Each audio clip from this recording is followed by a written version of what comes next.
a lot of people will come up against if they have a team large enough, that is if a team member doesn't really show any interest in it, or perhaps any interest in development at all. So what advice would you have if that were the case?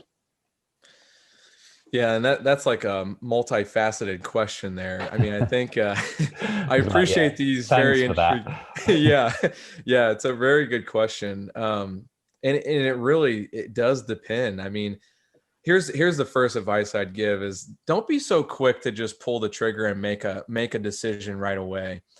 I think as people developers, we have to learn to assess. You got to assess why is that happening? You know, is it the team leader? Is it the culture? Is it something about the jobs, like the positions that the team members are in? And are they, maybe there's team members who are picking up other people's slack.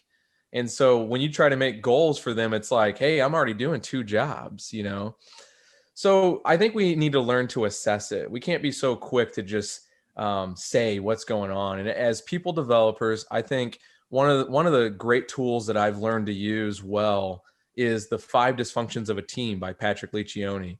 I think he makes a great a great model of what a dysfunctional team is.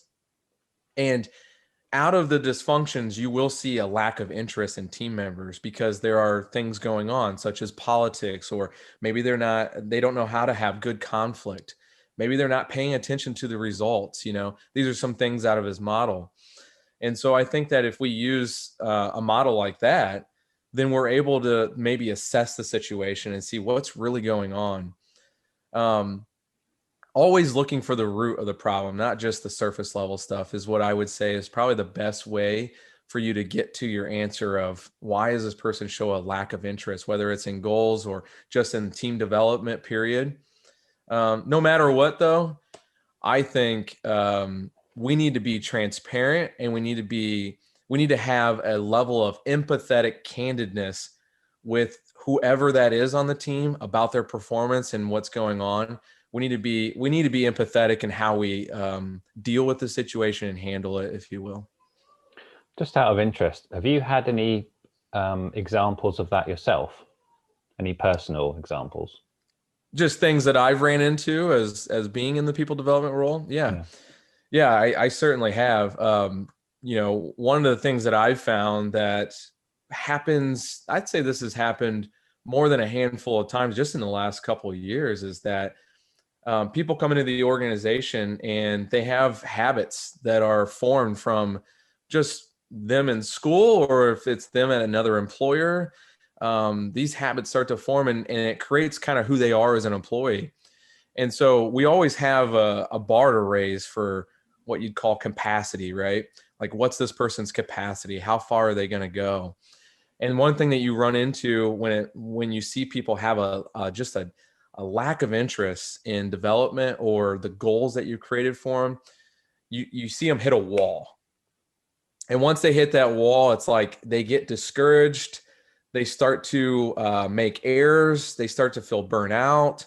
There are a lot of things that when that person hits the wall, because maybe they've hit their capacity, but I don't believe that. I think everyone has another bar to raise. It's a matter of, can you see yourself getting there? And when you run into that, the one thing I like to assess is just, where did they come from, especially if they're new to the organization. Where did they come from, and what are some of these habits they have? What are some of the things that they've been told through their lifetime? Believe it or not, some people are told that they're never going to be more than this, right? And that's a mental thing. So now you're assessing some mental capabilities of the person. You're saying, man, like, what's making you feel this way? Why do you feel like you can't get past this? Why do you feel like you can't handle this kind of workload?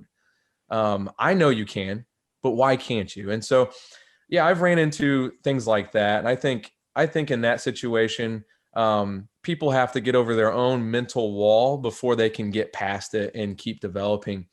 And to be honest with you, Thomas, some people, you assess it as best as you can, and some people just aren't a right fit for an organization. And as people developers in all organizations, we have to be willing to say this may not be the best fit for you. Maybe this isn't the right fit for you. And that's never a fun conversation. But you know what? I've heard great stories. You know, we've had people leave organizations that I've helped, and they've left, and they've actually called and thanked them. Like, you know what? It was a great conversation. Thanks for being empathetic, and thanks for being candid with me. I'm doing really well at this organization, because you're right. It wasn't the best fit for me there, but it is working for me here. I Um, have heard that before about having that type of conversation is very much possible anyway, that you might be doing them a favor because they might be in a type of rut or something, and it might be the help that they need to go and do something more rewarding. Yeah. And to answer your question, just in a general sense, like, don't forget to assess it, but also don't ever rule out the fact that maybe it's just not a good fit. Maybe their lack of interest in development is because your organization doesn't fit their values, their needs. So I think that's two good things to keep in mind. The first thing that you mentioned made me think of Tony Robbins' quote, where he says it's basically about raising your standards. And you mentioned that it may be the case that people are just, they have set standards, and all you have to do is just convince them to raise them. And then, you get better performance, essentially. Is that kind of Yeah. what you were going for? Yeah, I think so. And one of the ways that I like to put that is don't push people, pull people. You know, when you're pulling someone, you're helping them up. When you're pushing people, you're forcing them into a situation. So however you word it, however you try to people develop in that moment, is make sure that you're pulling them in the right direction, not pushing them in the right direction.